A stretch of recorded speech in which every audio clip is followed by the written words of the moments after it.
Hello there my fellow holotable heroes and welcome to another Conquest video guide. It's already streamed with my main account, all 5 sectors, where I shared with you what team I used there to get the red crates done, and as well the data disk set that I put together, which I also put on my SWGOH Live website, and I call nuke 'em just because after a couple of rounds you start nuking folks because of all the stacking damage we get from weak point. Now the footage I will be sharing with you today is from my smaller account where, I don't have all these units geared up. A lot of them are kind of low gear, so that's what I'll focus on today. Obviously just showing you the battles, how I was able to get, those the marquee, the latest marquee unit feeds down where they have to survive because they're kind of low gear, how I was able to protect them, and also present to you a new data disk set that I call Perma-Block, which basically just immediately ability blocks the enemies. And speaking of data disks, I was not fortunate enough to pick up a voluntary vanguard in this one, so I wasn't able to just cheese a lot of these feats with like Marrok or something like that.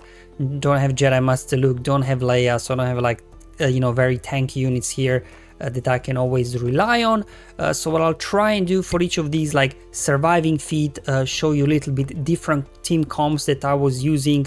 Just obviously you can manage your stamina better, that you don't solely rely on like Malak and voluntary vanguard to do like a bajillion battles and you run into stamina issues. So a little bit of variety when it comes to data disk set in this video, and as well variety in what teams I will put together to keep these low gear units alive. So what we'll do is just work our way down from sector 5 to sector 1, and as well at the end show some global feats.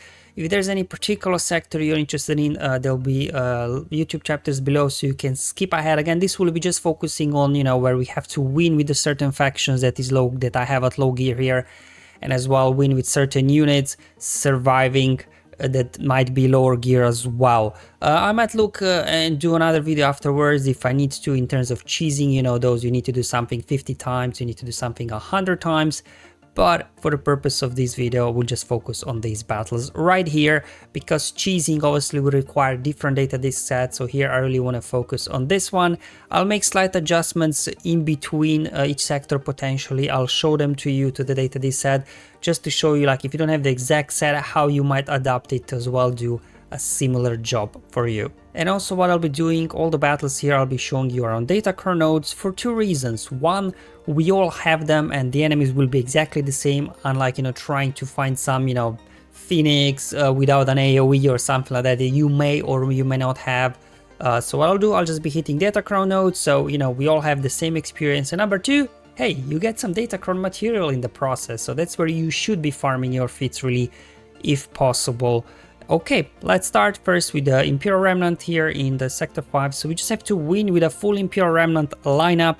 Even if they die, it doesn't matter. So the data disk set I'll start off here will be this one. So we got ourselves a weak point for obviously boosting our damage for each debuff on all characters.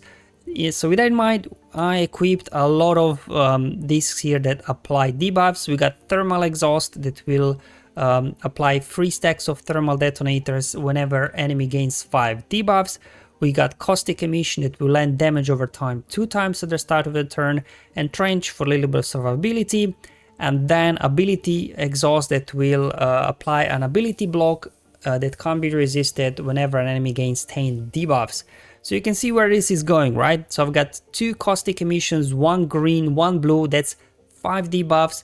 I also got critical debuff disc as well that applies 3 more debuffs. So at the start of every enemy's turn, they will be inflicted with 8 debuffs. And because of that, they'll also be inflicted with 3 more thermal detonators because of the thermal exhaust disc, which totals 11 debuffs. And this means they will get ability blocked.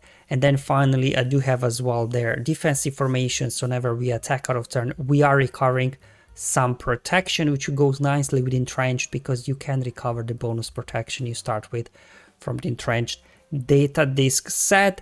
And all these debuffs not only will apply ability exhaust, that they can only use basics, so we don't have to worry about their AoEs. Also thermal detonators will as well stack up quickly, which means after a couple of turns they'll start going off and enemies might start going down. Most importantly, all those debuffs will feed lots of offense to our weak point data disk and we'll be able to ramp up the damage even with a lower gear unit. So I'll be rocking this core, the data disk set, for the majority of this video. I'm just a little bit switch around whenever I get to it. Okay, so again, with that out of the way, data disk set as always will be displayed on screen during the battles for reference. I just wanted to really display the new set that I'll be rocking. Now let's hit into the remnants. I just put the best remnant guys I have in here available. Granted, they're not all low gear, but you know, for the most part, like you probably will have Gideon and Dark Trooper and Death Trooper, and those three I think should be enough to carry this, because the enemy, they'll just be doing basics only anyways. So you can see they're starting the turn off with all these debuffs. They get applied ability blocks, or they're doing his basic attacks. And you know, once we do get a turn, we should be able to start rolling. Let's go ahead, do a mass assist. Anakin already gone, so you can see amount of damage that we dealt with these guys because of the weak point. Okay, we have to do a little bit with the foresight, which is a little bit unfortunate. So I'm just gonna hit Snips because she did not have foresight at that time. Let's go ahead, do an AoE. Snips is down, foresight is cleared. However, they're applying foresight. Thermal detonator started going off. Yoda just died there. Down goes Kenobi. Just need to finish off Ala, and away we go. So that's how I will be farming my remnant battles here in Sector 5. And now let's go ahead and do the other one. That's maybe a little bit more challenging. Win with Morgan and Great Mothers. Surviving, as you can see, low gear, especially Great Mothers. But what I did was here use General Skywalker. Remember, I don't have voluntary Vanguard data disk, so I can't like force taunt on Malak or something, and certain taunts go away. However, General Skywalker, as long as he's standing up, his taunt will not go away, because we do have here two 501st allies. The reason why I didn't include 5s in here, because 5s will be used in another team. Remember, I'm not trying to reuse characters too much, so I can manage my stamina efficiently. And what will happen is, whenever John Skywalker counterattacks, right, or whenever Echo assists, we are recovering protection because of defensive formation data disk, and John Skywalker basically will not go down very easily, and then he'll be able to nuke with his AoE the enemies quite quickly because of all those debuffs we are spamming via the data disk. And again, because of the Perma-Block data disks, they can't do AoEs, so you don't have to worry about with this team comp for your low gear Nightsisters to die off. Obviously, just gotta be careful, do not trigger the taunt on Morgan, and you should be good to go here. Anyway, form up, we get a turn. Echo chuck his AoE just to dispel that. Guess does his AoE. Boom. Very fun and quick way to knock out the Morgan, as well as Great Mother's surviving feat in Sector 5. Let's move over to Sector 4. So same, we'll be hitting the data core node versus Geos. And again, if you do have Malak, Voluntary Vanguard works great. I do not, and that's why I'm saving 5s for Sector 4 feat rather than using him in Sector 5, so I don't run into stamina issues. So here we are using 5s in combination with Padme. With Padme, right, whenever we have protection up, we can't be critical hit. And because of Entrenched data disk, we already start with protection up.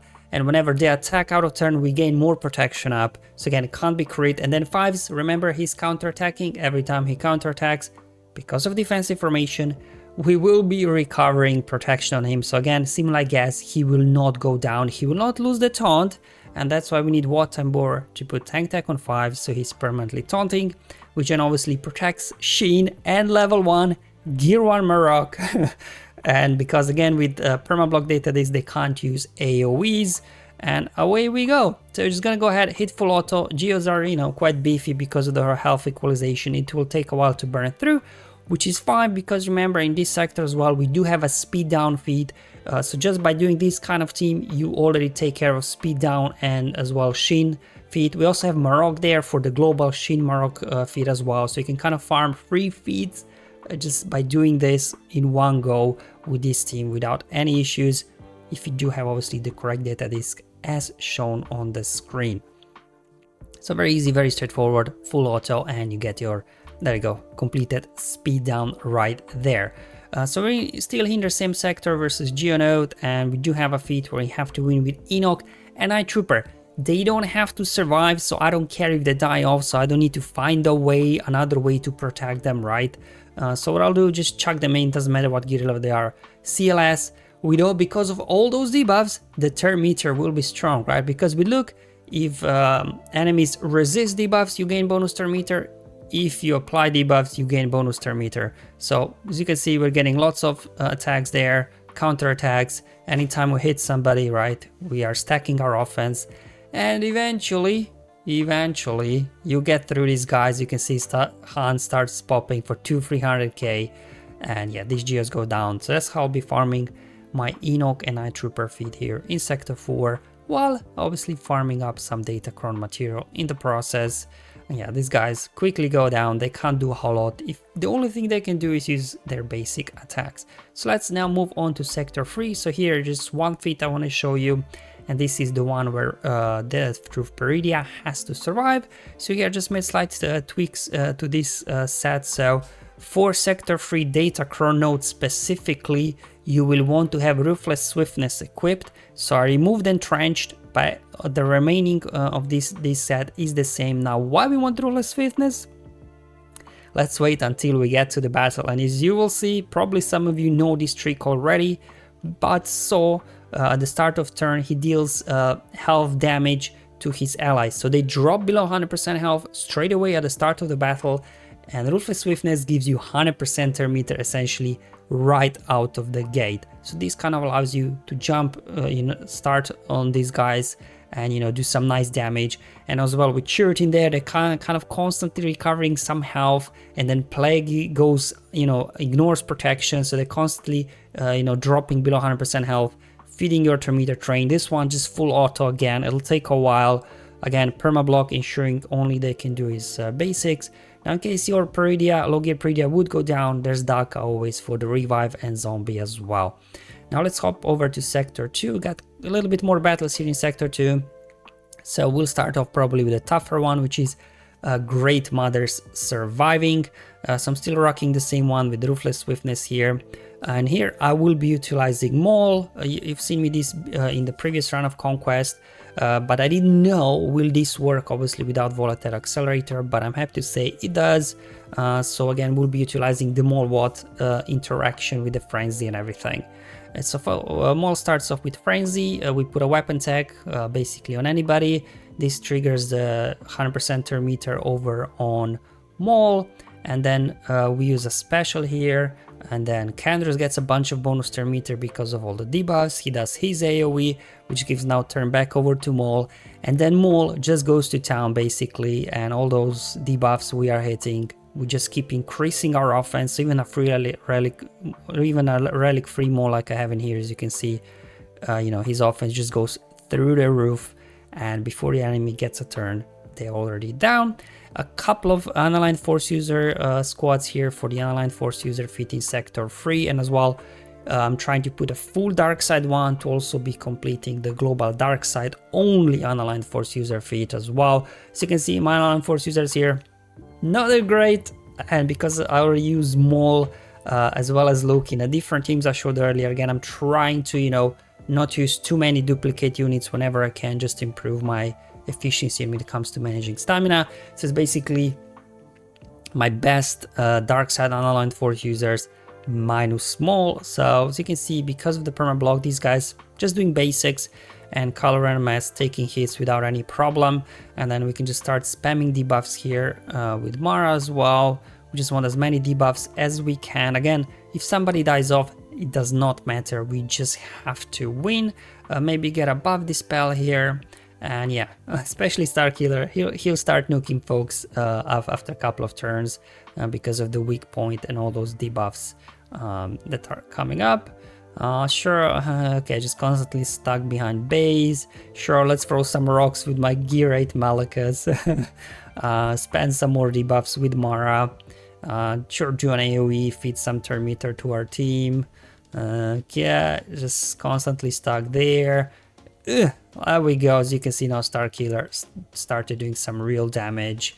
Mara as well. So even with kind of low gear-ish, or well, it's not really low gear, it's kind of a more mishmash squad here because of this data they set that permanently basically keeps enemies' ability blocked. You can get through.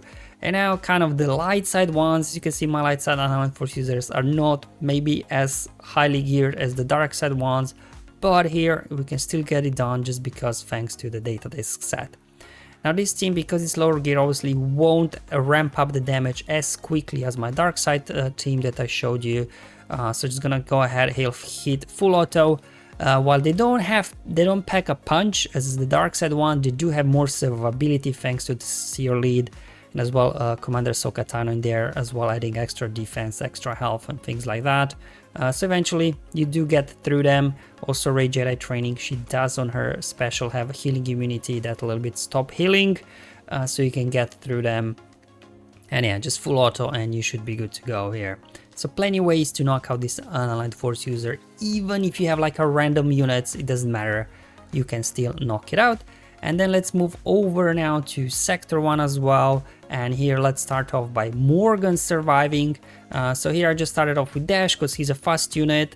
And then you just want again some other fast units. Maybe I put in Kara, Amphi's Nest for turn meter removal. And then as well we've got Lando there, he can pass bonus turn to somebody as well. So definitely want just lots of units here that can control, just to make sure the enemy can never get to Morgan, and you should be good to go really here. So let's go ahead, knock these guys out, maybe get a stun over there, AoE, push back turn meter, another AoE, and down they go. So you know, the Morgan here feat in Sector 1, even if she's like Gear 1, Level 1, hopefully shouldn't be too difficult. And we do also have a Mercenary feat here to do in Sector 1. Obviously without Balen, we just kind of use our bounty hunters that are mercenaries. So I'm just gonna go ahead and do that. Going with Dengar lead, his contract is easy to trigger, right? You just have to deal damage to the tankiest enemy 10 times. That's why versus Bad Batch his leadership works great, just because obviously Wrecker starts off with the Preton, he's the tankiest, so you just have to hit him and you should be good to go. I'm like, why am I even playing this? I've got a powerful Perma-Block data this set, might as well, you know, just hit full auto and yeah, ramp up the damage. So you can see Zem going to town as well. She loves those thermal detonators on her basic, and that's how I will be knocking out my mercenary feat here in Sector 1, while also earning some Datacron materials in the process. So with all the sector feats out of the way, we'll now turn our attention to the global ones. Now the easiest thing to do obviously is farm them here in Sector 1 on the Bad Batch node as well, because they are slow.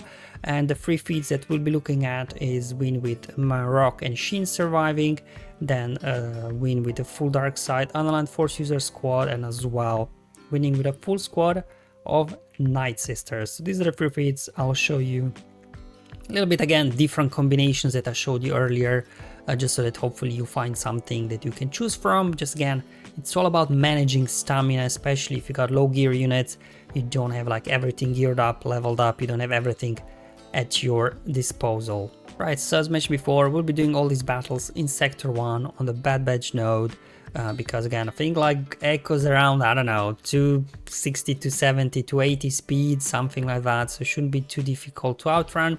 Now here I'm just showing a little bit different data this set. Again, if you don't have like thermal exhaust or something, you could equip Guard and Penetrate as well, because it gives you extra survivability at the start of the battle. However, obviously without thermal exhaust here, I did not have enough debuffs to permanently block the enemies right at the beginning of the battle. It just took a couple of turns that I was able to stack up enough debuffs on them. But again, just wanted to show a little bit different setup as well.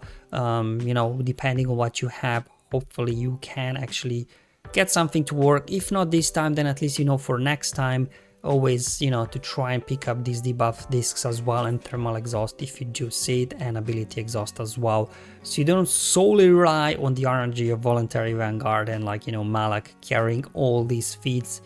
But as you can see, we lost somebody, it doesn't matter, right? We just need to win with a full team of dark side units, and as well with Marrok and Shin. Even if they die, they do not have to survive, so you can just full auto this one, knock them out. Bye bye. So win number 1, and next one we've got Nightsister lineup again, not the highest gear, it doesn't matter, we can get the job done. Throwing in Morgan here because I still need to complete the Morgan surviving in Sector 1. Now this is a little bit trickier than the Morgan surviving team I showed you earlier, because Morgan, she gains the taunt on her mass assist and as well on her basic if she deals damage to somebody with defense down. So whenever she's got a turn, and you have to use her basic. Make sure you target somebody without defense down on them so she doesn't gain taunt, and then, you know, they're just perpetually stuck behind zombie. Now here everybody had defense down, so I used her middle special that does not give her taunt, just that she skipped a turn. And as you can see now, at this point ability blocks will start sticking because we are landing lots of debuffs on the enemies. Plague is spreading, so they will quickly now start going down. Okay, again, let's target Wrecker. He does not have defense down, so I don't get taunt on my Morgan. That's it, guys. You can see pretty straightforward here. Definitely guard and penetrate, helping surviving all these attacks from these guys. And finally, let's just go ahead and, you know, throw in my leftover dark side unaligned force users, even lower gear. Again, so, you know, if I'm farming Shin and Marrok with the team I showed you first, then the remaining leftover dark side unaligned force users can also be used here to get something done. But basically, it's going to be Kylo and Starkiller carrying this battle. I mean, Malachus is unique kicking in there, I guess, with the damage immunity. At least I think that was his unique. It wasn't coming from somewhere else. But what happens here, obviously, we still don't have Thermal Exhaust here equipped, just in case you don't have it. But at least here, Inquisitors, they do spam a bunch of debuffs, which obviously helps with a little bit with ability blocking the enemies. But you can see here, both Kylo and Starkiller started to hit pretty hard. The other guys, you know, even with that offense boost at low gear, it doesn't do a whole lot. But luckily Starkiller's basic is essentially an AoE if you do have Zeta obviously on his basic, and you should. Okay guys, so that's all the battles I wanted to show you in today's video, just how to utilize different variations of the Perma-Block data disk set that I was able to put together here in my other account. Hopefully it was useful and helpful. Let me know in the comments below how you guys are getting on with this run of Conquest. Personally, I think it's the easiest one we had in a while, so definitely a bit refreshing that we don't have to grind these feats too much. Thank you for watching, I'll see you in the next one. But until then, have fun, enjoy your life, and may the RNG be with you, my friends.